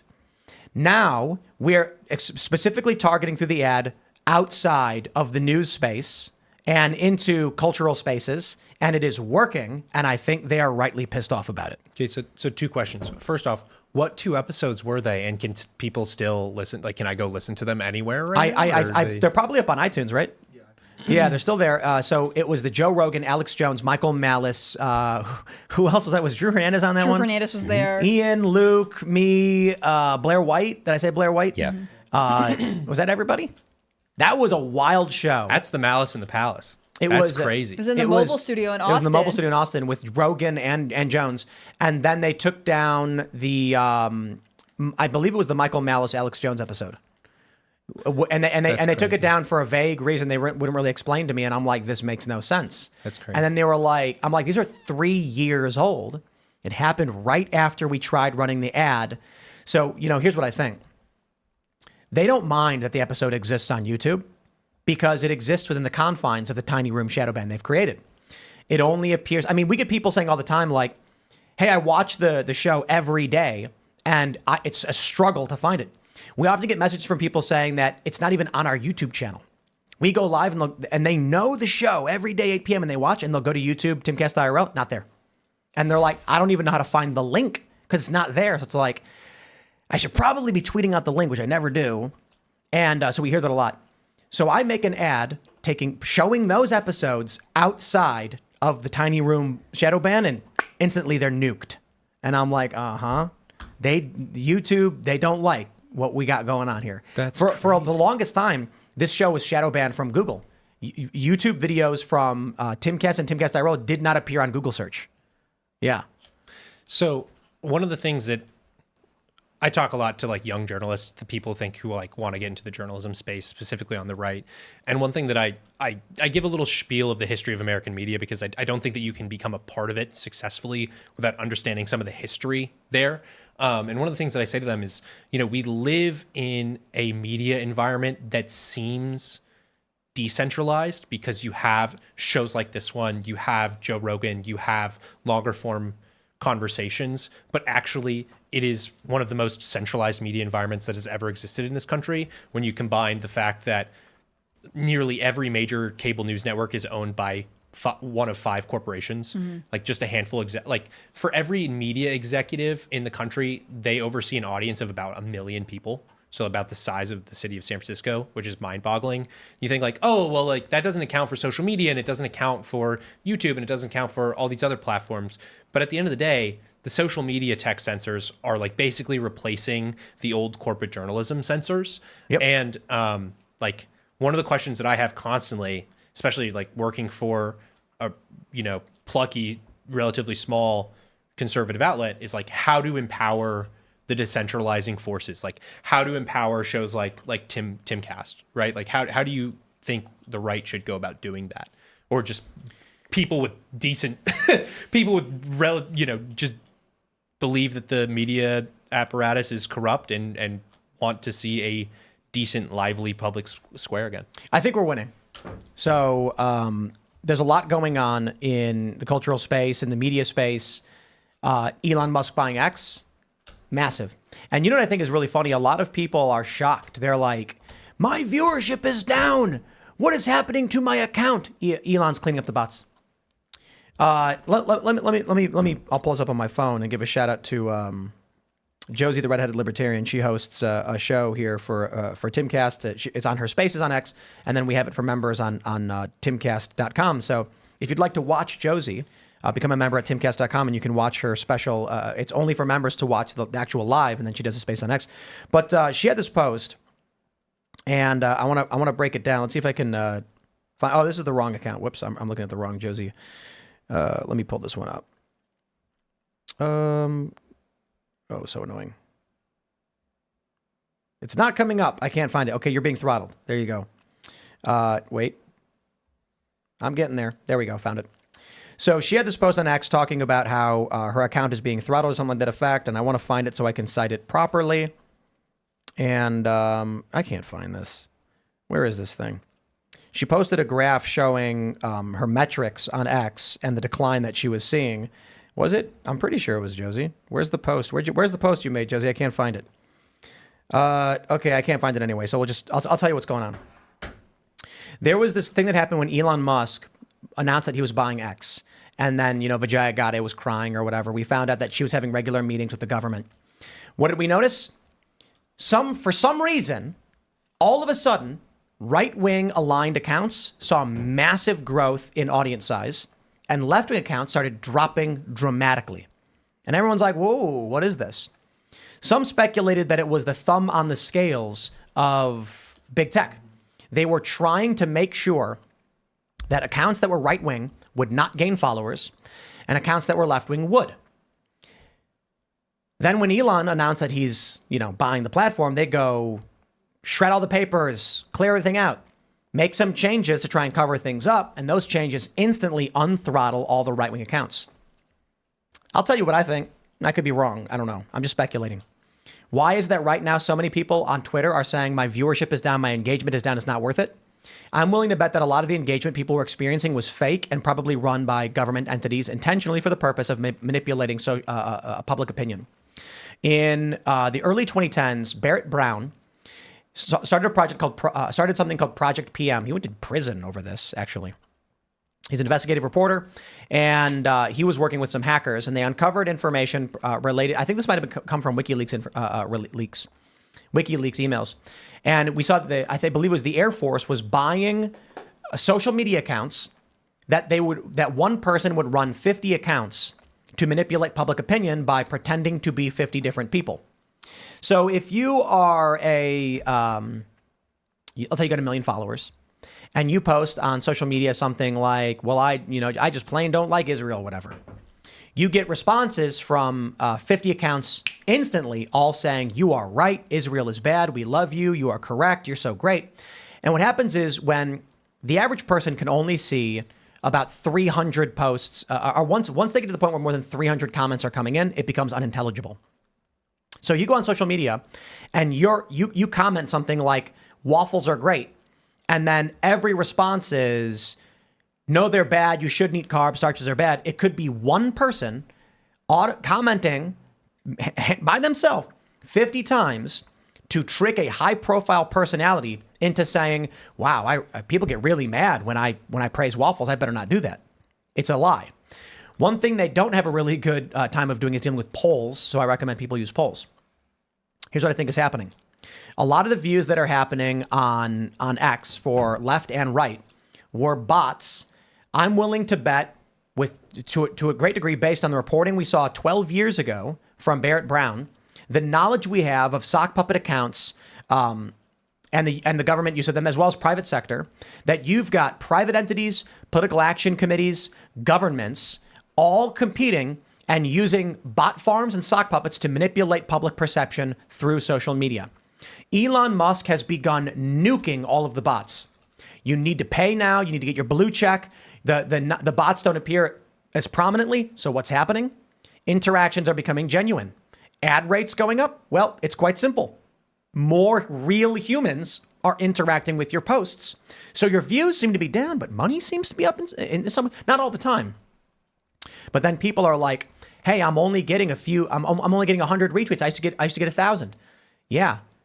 Because they used to manipulate public opinion by making sure they amplified certain messages and making it look like certain messages were popular or unpopular, and by programming responses. You got Stream Deck working again? Oh, there we go. So we're back in business, despite the fact that our broadcaster says it's completely broken. But yeah, so I think that's what we're seeing with social media. I wouldn't be surprised if it's mostly fake. I mean, look at this. Like they used to claim that Big Bang Theory was getting 20 million viewers. I'm like, dude, I don't buy that for a second. I don't buy it for a second. When it's fascinating that you look to the digital era where we can track IP addresses and know exactly how many people are watching at any given time. And we're supposed to believe the numbers from traditional media about what they're getting when they're like, it's an estimate. Nah, I don't believe you. They just we learned this also 10 years ago. Now this is 10 years ago, 2014.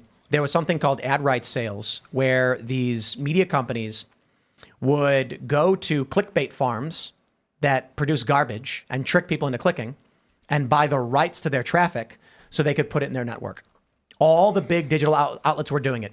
They were claiming we get 30 million views per month. And what they wouldn't tell the advertisers is that 10 million was the actual website and 20 million came from bot farms that were producing garbage. So they make these websites where most of you have seen it, and it'll be like 25 photos of celebrities, having wardrobe malfunctions.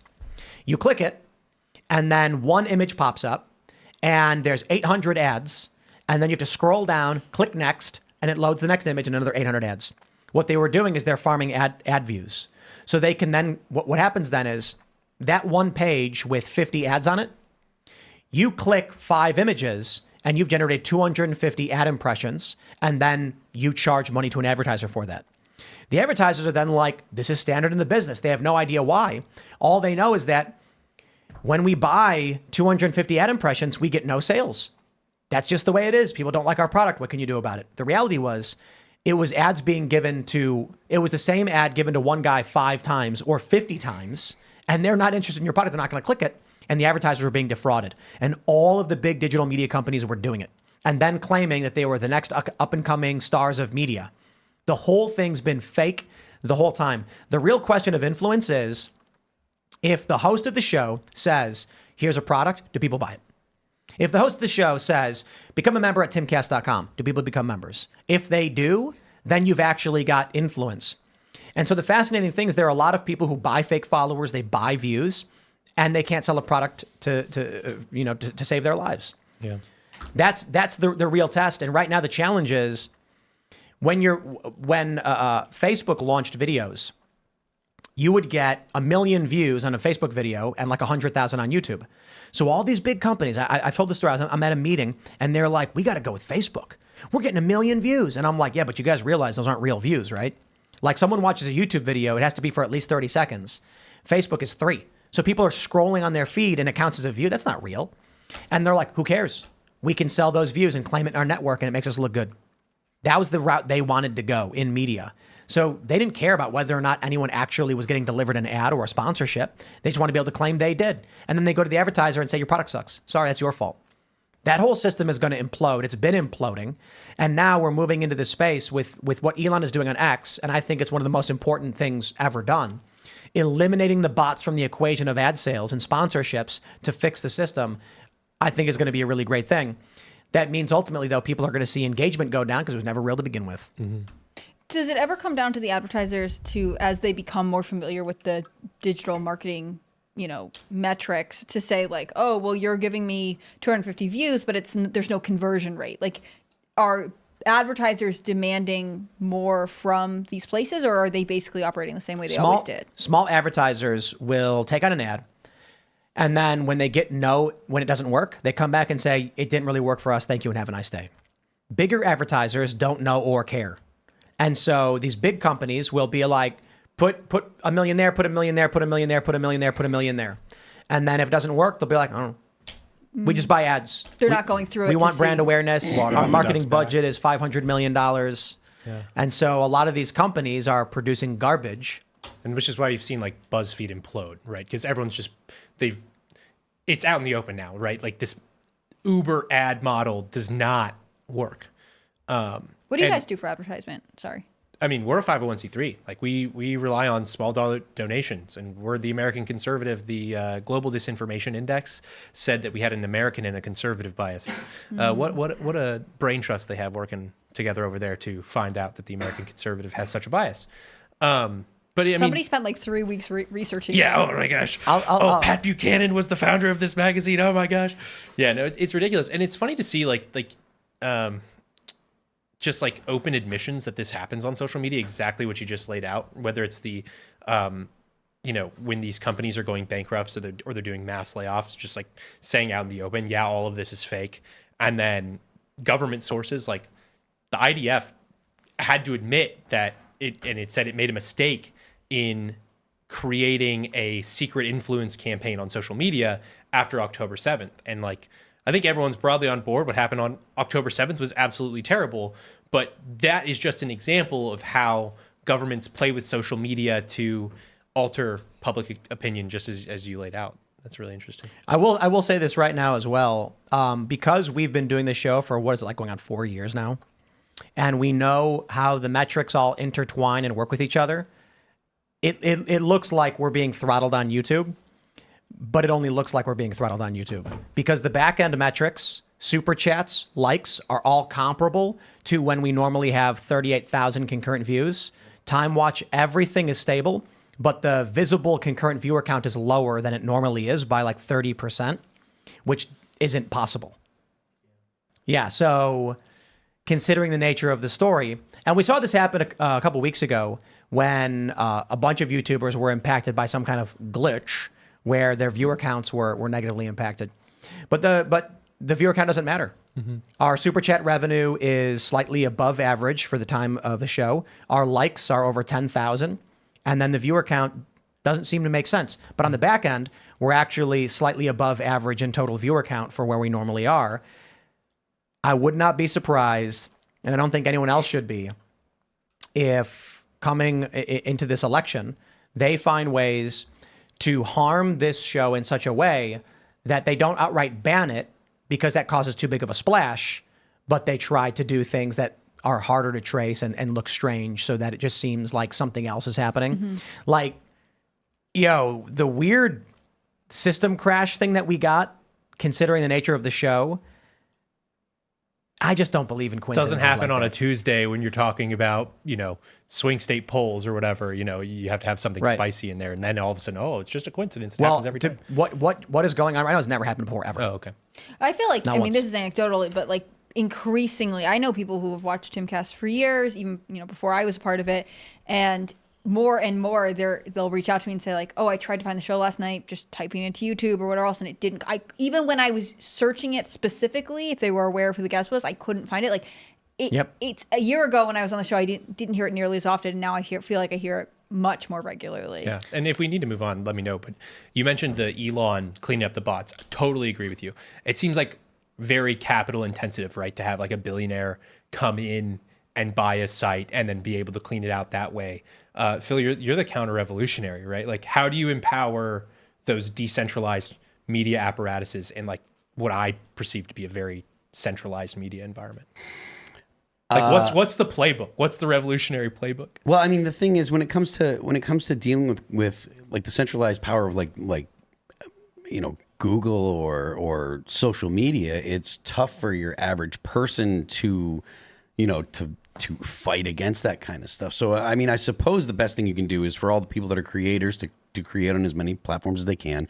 Make sure whatever it is that you create is at least accessible on as many places as you can. So that way you're supporting the whole ecosystem of different, alternative tech and stuff like that. There's a lot of people that are great about it. We do it here. There's people like Jeremy at the Quartering that everything that he puts up, it goes up onto alternative tech. Same thing with Sticks, Hex, and Hammer.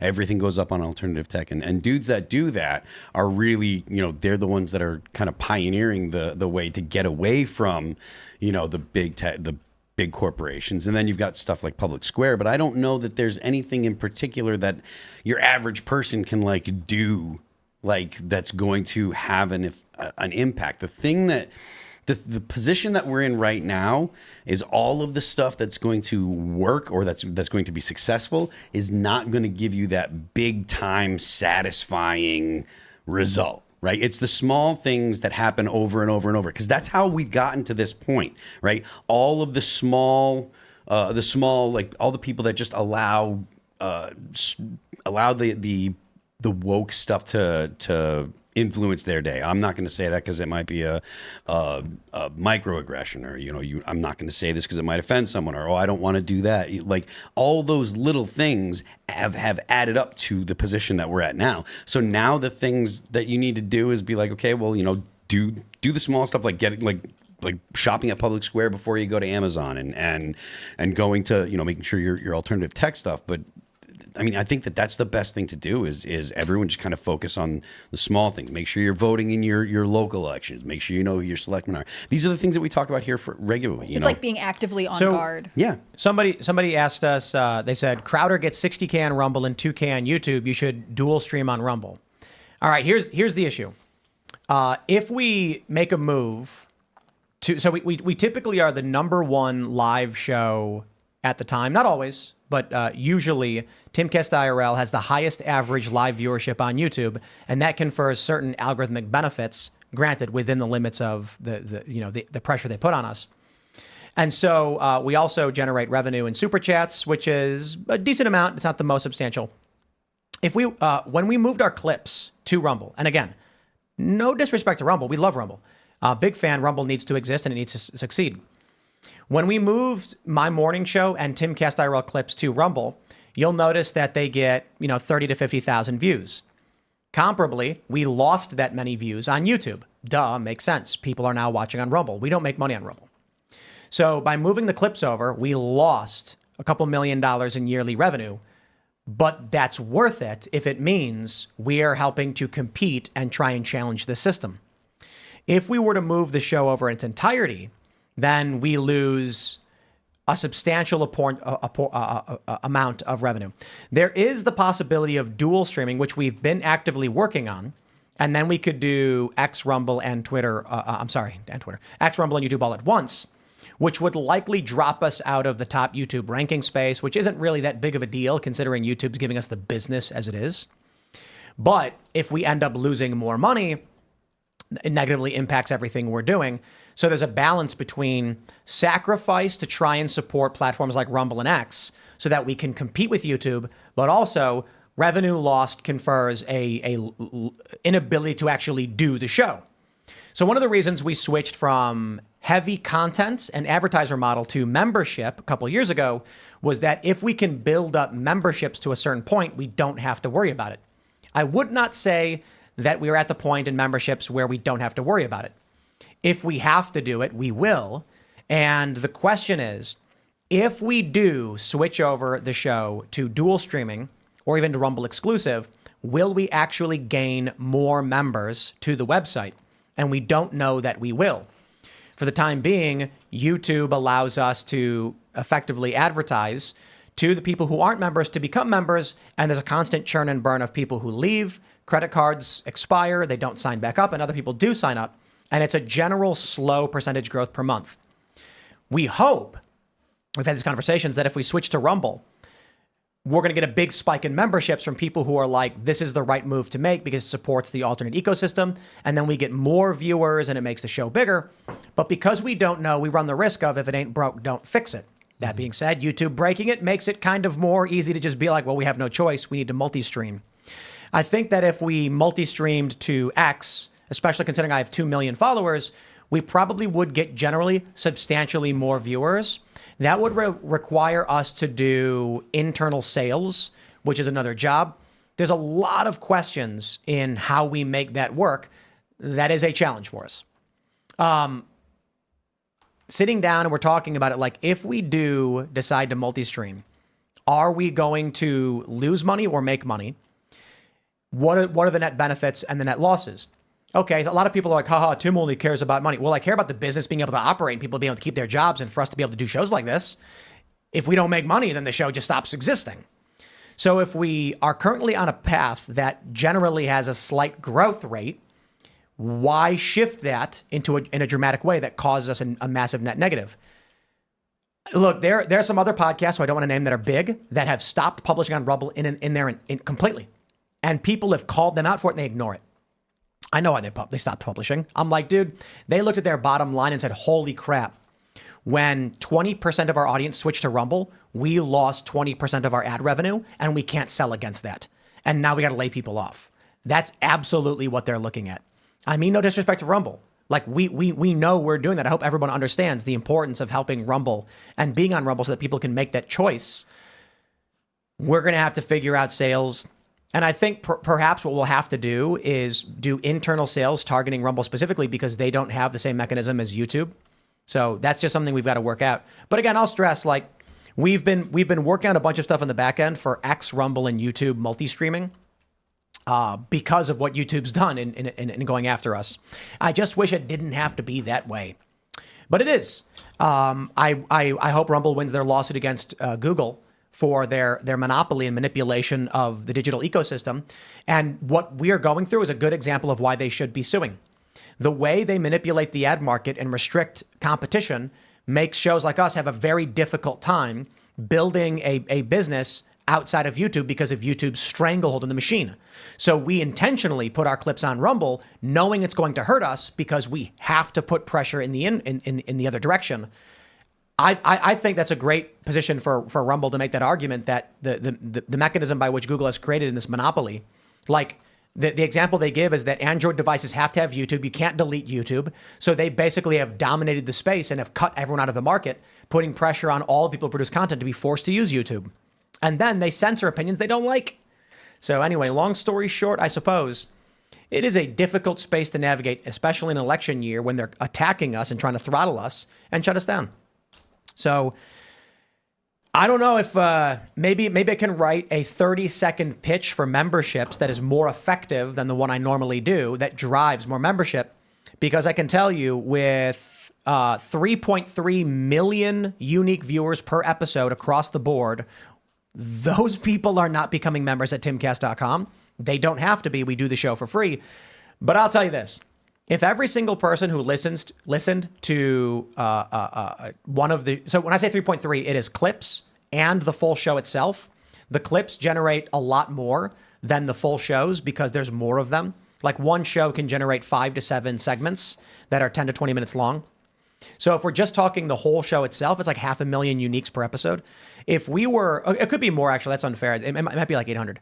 If we were to actually convert 800,000 people to members from one episode, yeah, then we can literally do anything we want. We're like at $10 a month, you're talking about $8 million a month. And then it's just like, man, you can't shut us down. $8 million a month, man, I'll buy out the entirety of Times Square. And then, but you know, the Daily Wire, I think, has like over 1 million paying members. But it really is hard to get that, especially when the economy is hurting so bad. Right now, we're coming out of an ad market lull, which everybody saw the brunt of, and the economy is getting bad. When Joe Biden says the economy is good, they're lying. When you get these trolls in the chat who are like, Tim doesn't understand what it's like because he's rich. I'm like, bro, I can look at ad rates and memberships and the wave of emails from people being like, we're hurting too much right now to be able to be members. Like, we can see it more so than probably an individual when they're going to the grocery store, because we see 100,000 people all saying right now, hey, look at what we're going through. Certainly doesn't mean like I'm going through it, but I get it. Right. So, you know, hopefully we can come to a point where some people have suggested we hire people to do phone calls and like call up members whose credit cards have expired. We don't do that. And they're like, hey, maybe if someone is a member and their credit card expires, you just need to remind them like to be a member. And that's true for most membership driven platforms. We don't, because we try to just be organic with it. But, you know, it is what it is. So, you know, we'll work on it. In the meantime, we'll probably get banned, censored, and nuked moving forward. But, you know, it is what it is. So thanks for being members. And become a member at timcast.com for the uncensored show, which will be up at 10 o'clock. And now we'll read Super Chats because I've been ranting for 20 minutes. All right. Kyle says, think you could get into Don Jr.'s ear about his dad picking a libertarian for his VP pick? Michael Rechtenwald or Josh Smith would be great choices. Yeah, I don't think he would, but I do love the idea. If Trump was like, I'm going to pick a prominent libertarian personality, and then he just wins over the entirety of the libertarian, not the entirety, but a large portion of it. I mean, I think that'd be massive. Big, cool stuff. But it has to be a libertarian who's cool with closed borders. I don't want an open borders libertarian as Trump's VP. Most of the Mises Caucus is I'm just saying, there's some still out there. We have to be careful if we're going to go this route. Fair enough. All right. SN Spartan says, I feel like the Dems would have been better off if they just arrested and jailed Trump without charge or trial, because at least they wouldn't seem incompetent. Agreed. Fair point. Cole Marshall says, hit a new personal record today on deadlift, 320 for 7 reps. Solid. Also, thank you everyone who prayed for my Frenchie last week. He has improved greatly. Aww. Good stuff. Right on. We didn't have Clint in the chat, but Brian Egon says, howdy people. Howdy. And then we got Mike who says, clank. And he posted spoons. Oh, that's shout out to Stick, Sex, and Hammer. Yeah. I think he's listening to Taylor Swift's new album, by the way. I think it's Swift, Hex, and Hammer. He was tweeting about how Clara Bow is this like one of the most beautiful actresses, and that's a song on Taylor Swift's new album. I'm just saying. Skylar Pearson says, Tim, your 6 p.m. segment was seriously inspiring. I've been thinking about jujitsu more and more lately, and I think I'm going to go for it. By the way, Incubus is my favorite since I found Science in a stolen CD player when I was 13. Yeah, I was saying Make Yourself by Incubus is like, that's the kind of music I grew up on. You guys know the lyrics? Killer song, yeah. Yeah, the young folks, young bucks. And how old are you? 26 now. 26. Yeah, I have no idea what the song is. You should listen to it from 1999. And I feel like that whole album, Make Yourself, is literally just what's the singer's name? Brandon I don't know Boyd? what his last name is. Brandon Boyd. That whole album is basically like someone told him what to do and he said no. And then he wrote like 13 songs about it. Yeah. But what a great album. You've got Pardon Me, Yep. which is him being like, I'm overly stressed. Then you've got Make Yourself, where it's a great line. He's basically says, if you don't make yourself, you'll fall apart. You'll be pushed around. The powers that be will have swallowed me whole, but that's more than I can allow. He's got great lines in there. And then the song The Warmth on that album, which he's like, don't let the world get you down. Not everyone here is that effed up and cold. Experience the warmth while you're alive. It's a great message. See, I grew up on that stuff. 6 p.m. segment was basically like this woman, I don't know if you guys saw, is crying because she's 33. She's been single for 7 years. She went to a comedy show. They told her to sit in the front row. She did, and no one else did, and she's by herself. So the whole time they're pointing her out like, thank you so much for being brave and doing this. But she really just doesn't want to be lonely anymore. And I'm like, it's so sad because she's like 33, single, clearly has a job and pays her own bills and lives alone. She chose the career path, and all she really wants is she says, when is it my turn? Like, I want to find somebody. And she's like, they've been saying it for 7 years. It'll come along when you least expected. It never did. And all the guys she meets are trash. And I'm like, how much you want to bet there's a bunch of guys who watched that video and laughed at her and said, yeah, well, maybe she should choose a guy, blah, blah, blah. It's like, whoa, hold on. A lot of these guys are sitting on the internet complaining about women instead of lifting, instead of going for a walk, instead of running, instead of working on a project.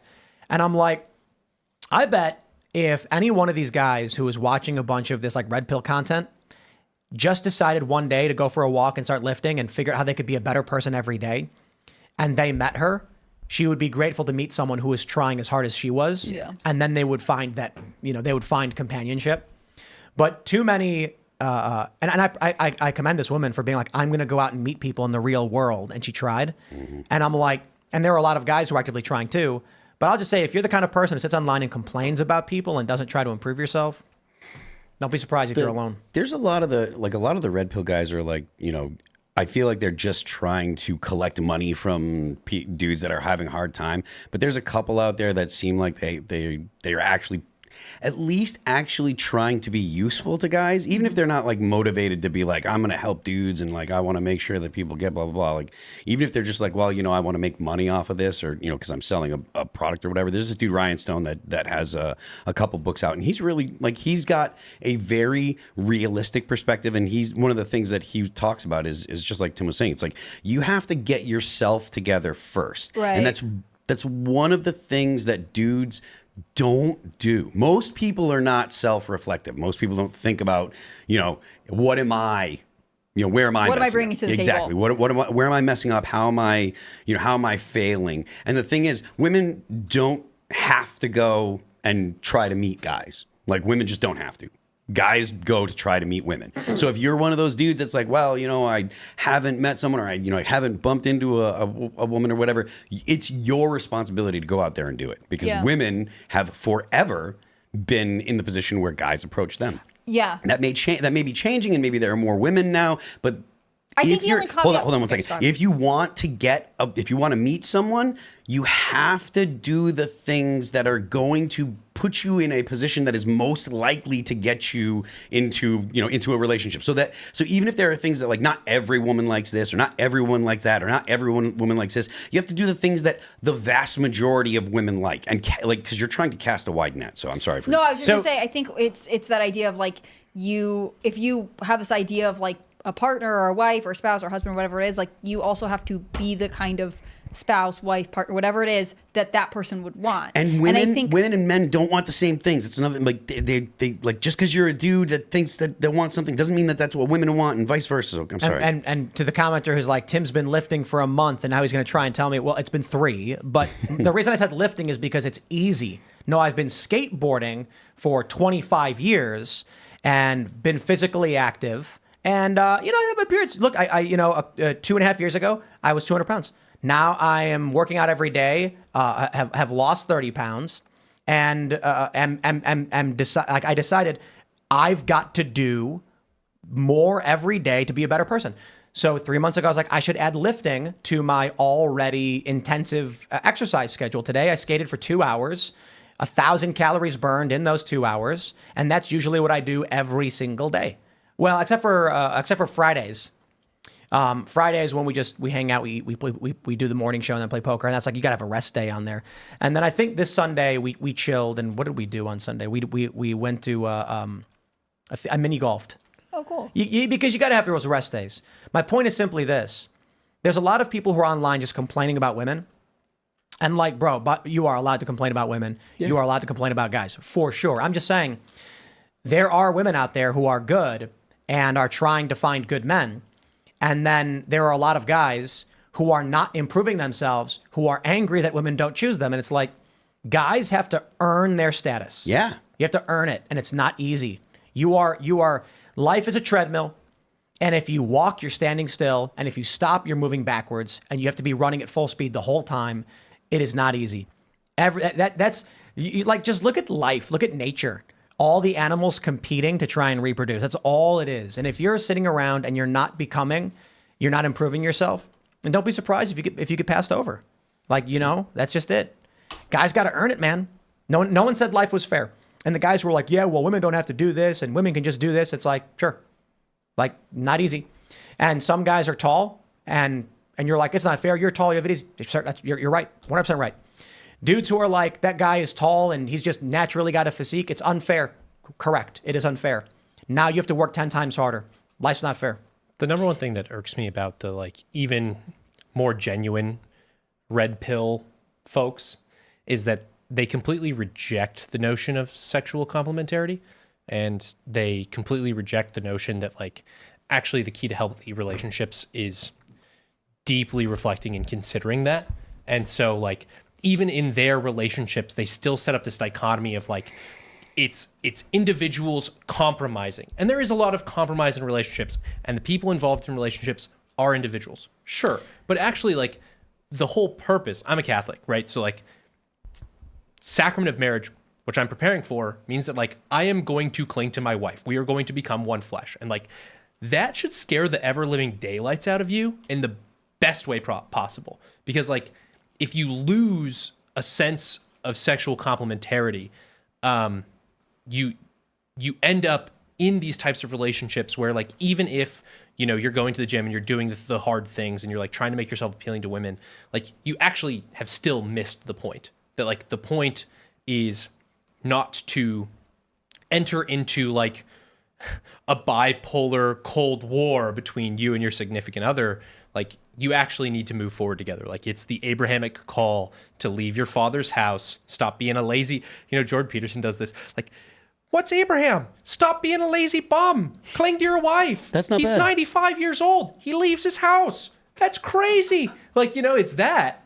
And there's an incredible truth to it. And it doesn't have to be biblical per se. I mean, the pagans, the classics talk about this frequently, where Aristotle is talking about friendships, and it's marriage actually, because the sexes are opposed in a way, it's very difficult to find what he calls true friendship, which is a friendship based in virtue, right? There's friendships of utility, there's friendships of convenience, but that friendship of virtue is the highest. And in marriage, it is especially difficult, but it is the area in which that is most possible. That true friendship of virtue is most possible. So that's my 2 cents. Dale G asked, how many steps you averaging on that Garmin watch, Tim? I pulled it up. 7,500 to 8,000. I had one day at 12,000. Yeah. I don't know. Is that good or bad? I don't know. 10,000 is considered really good, I think. Per day? It's like 7,500. But I average about 2 hours of exercise 4 to 5 times a week. And one of those days might, I think like Saturdays can be like 3 to 3.5 hours of max heart rate.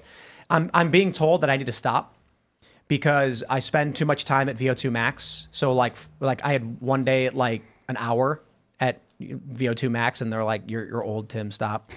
So I'm like, well, I don't know. I just go as hard as I just skate. You know what I mean? That's the thing about skating, I guess. Neglectful Sausage says, Tim, working out makes you a better person is like men saying wearing makeup makes you a better person. If you actually wanted to debate Red Pill, you'd have Stardust or Karen Strahan on simp. This is what I love about ridiculous. Me saying, hey, you should work out. Simp for who? Who am I simping for? What?